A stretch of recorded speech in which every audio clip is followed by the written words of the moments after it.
When we discuss what life is, or where is life in the universe, are we alone in the universe, one of the things that it's important to realize is that there's a lot of place in the universe where life just simply cannot exist. Now, we take it for granted that out in the middle of space where there's no planets, no stars, only minimal amounts of dust, that we're not going to be finding life there. But there's an assumption that often goes along that where we find planets and stars, that we're going to find places where life can exist. And one of the ways astronomers have developed to talk about this whole topic is the idea of habitable zones. So when we go out and look at planets and we're asking the question, is life possible? One of the things that astronomers talk about is water. Can water exist on that? Because where water can exist, that's at least a minimal requirement for life.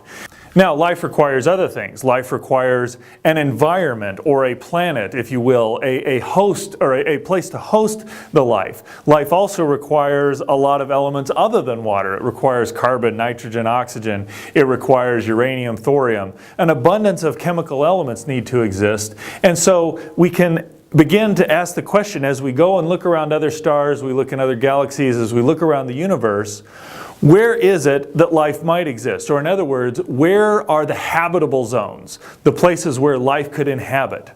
Now, typically when we talk about the idea of habitable zones, we are talking about where will a planet receive the right amount of radiation from its host star such that it can support liquid water.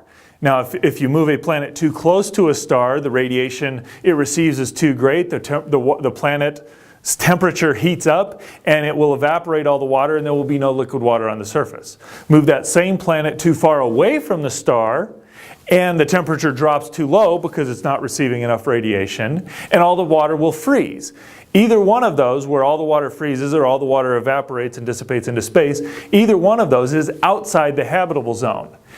Now, when you're talking about stars, the habitable zone, or the location of the habitable zone, depends on the size of the star. A brighter star is going to have a habitable zone that is a little bit further out. A dimmer star is going to have a habitable zone that is much closer in. Now, for the Earth, or excuse me, for the solar system, the habitable zone is almost centered on the Earth's orbit. Its orbit is kind of right in the middle, where you could maybe move out to Mars, and depending on how the atmosphere is, it's possible to have liquid water. You might be able to move in close to about where Venus is, and again, depending on the atmosphere, you could envision scenarios where there's liquid water. Now, if we go to dimmer stars like M-dwarf stars, which astronomers have begun to find quite a number of planets around, the habitable zone moves closer in if you're just talking about liquid water.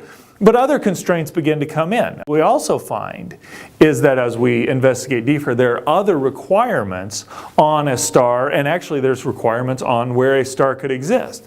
So if we step back and say, all right, let's consider the galaxy as a whole. Could all of the stars support life? Well, there are other considerations that come in. Planets or stars orbit around the galaxy. If we live in a galaxy like the Milky Way, there are spiral arms. Those spiral arms are places where the density of stars and the density of gas and other things is much greater. And so as a result, if our star, our sun, were to pass through one of these galaxy arms, it would increase the cosmic radiation. It would increase the number of stuff that's impacting our solar system. It's going to increase the potential of interacting with another star. And so you want to find a region where there are very minimal passes, or where a star in that location is going to have very minimal number of passes through the spiral arms. Well, it turns out that's determined by where the radius of the star is, or how far the star is from the center of the galaxy. So you can talk about a galactic habitable zone. If a star forms further out, it may have fewer passes through the arms, but by forming further out, there's not going to be as many metals like uranium and thorium and carbon and nitrogen, and so that's going to decrease the habitability of a planet. On the other hand, if you move a planet or a star where planets are forming closer in and ask the question, could it form there? Well, again, you run into other problems, such as the closer you get to the galactic center, the amount of radiation coming from the galaxy center increases, or the amount of radiation that impacts the star increases, and that's detrimental to life. We live in a region where we had enough metals for life to exist, but we're not so close to the center of the galaxy that we're subject to a greater degree of radiation. Similarly, you can talk in terms of galactic habitable zones. If we're outside of the plane of the galaxy, there's a plane of the galaxy and there's the bulge in the center. If our star is too far outside the plane, that also subjects us to more of that harmful radiation that's coming from the galaxy center. So even within our galaxy, there's lots of places where life couldn't exist because the requirements are not met. Now, it's hard to put exact numbers on where is the galactic habitable zone. It's a little easier with the habitable zone around a star where you're talking about where water can exist, because that's a little easier to model and a little easier to put tighter constraints on.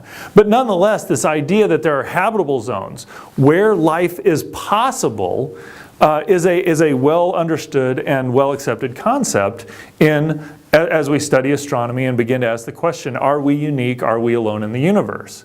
And so what research seems to be indicating is that the more we know, the constraints on these habitable zones are getting tighter and tighter. And so while we're finding lots of planets, while we're finding planets around other stars, this is exciting research. I think it's a great boon to astronomy, but it also begins to highlight the constraints that life must, or the constraints that a habitat for life must meet in order for life to exist there.